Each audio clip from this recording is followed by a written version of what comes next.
The Commanders got active this morning. Yo, what's up guys, it's King Sean here. And in today's video, I'll be breaking down the two free agent signings that the Commanders announced this morning. Well, it was reported this morning. The first signing that was reported, actually, I think the first signing that was reported was clelin Ferrell, but we're going to talk about him in a bit.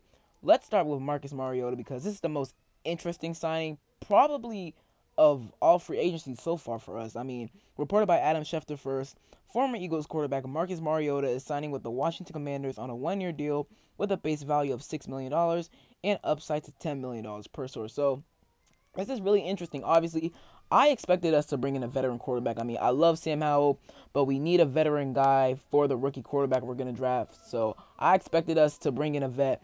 I just never expected us to bring in Marcus Mariota. I mean, he's not a bad backup. He was the backup for the Eagles this past season. Obviously, he was the starter for the Falcons in 2022 for the majority of the season, but then he got benched. He was actually not bad early on, but like midway towards the season and towards the end of the season, he was just really bad, like really, really bad. So they benched him for Desmond Ridder, and obviously Desmond Ridder sucks. So the Falcons, they obviously signed Kirk Cousins, which is a really good signing for them yesterday. But back on track to Marcus Mariota. This is a signing where I was like, what? I was kind of confused at first because, I mean, if you're going to sign Marcus Mariota, I mean, you know, Sam Howell, he's going to become our QB3 because you don't pay a guy $6 million with upside to $10 million to be our QB3. I mean, that's just not it. I mean, we paid Jacoby Brissett, what, $8 million last year, upside with $10 million? Yeah, no. Marcus Mariota, he's going to come in here and be our QB2 to whatever QB we draft. And, you know, there are some connections to Jaden Daniels. Now, I don't agree with the narrative that after signing Marcus Mariota, we're automatically going to draft Jaden Daniels because, no, obviously they have some similarities between each other. Obviously, they're both mobile, and they share some similar traits with each other. But that's not to say where, you know, we could, you know, not draft Drake May because Drake May is still a real option at number 2 for us. I mean, he's still very mobile. He's very athletic. He has some similar traits to Marcus Mariota. So we could still draft Drake May.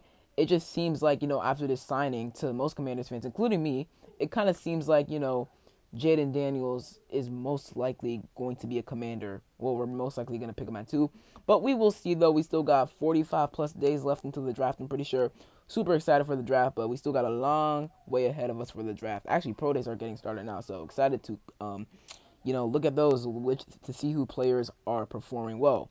But overall, this Marcus Mariota signing, what does it mean for Sam Howell? He's probably on his way out, in my opinion, maybe before the draft, maybe after, like, you know, the first couple waves of free agency ends, or maybe after the draft ends. We shall see. But I feel like after this, there's just no point of, you know, keeping Sam Howell.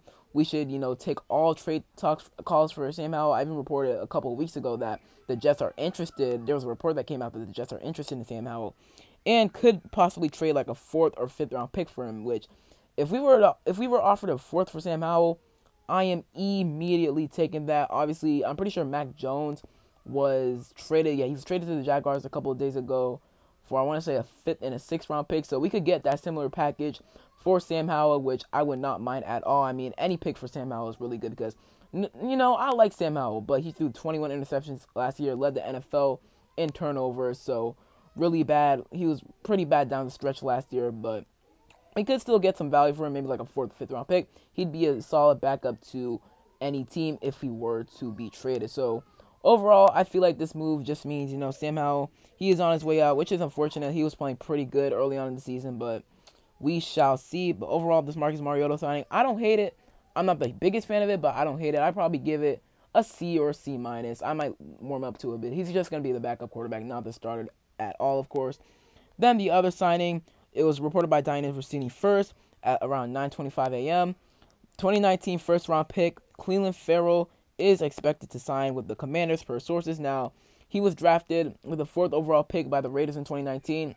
He was looked at as overdrafted, which he definitely was. I mean, he was expected to go in like the teens or like the 20s, and people expected the Raiders to draft maybe like Devin White or Josh Allen at number 4, but no, they took clelin Ferrell, which was a huge reach, in my opinion, at the time, and he turned out to be, I mean, his career just never worked out.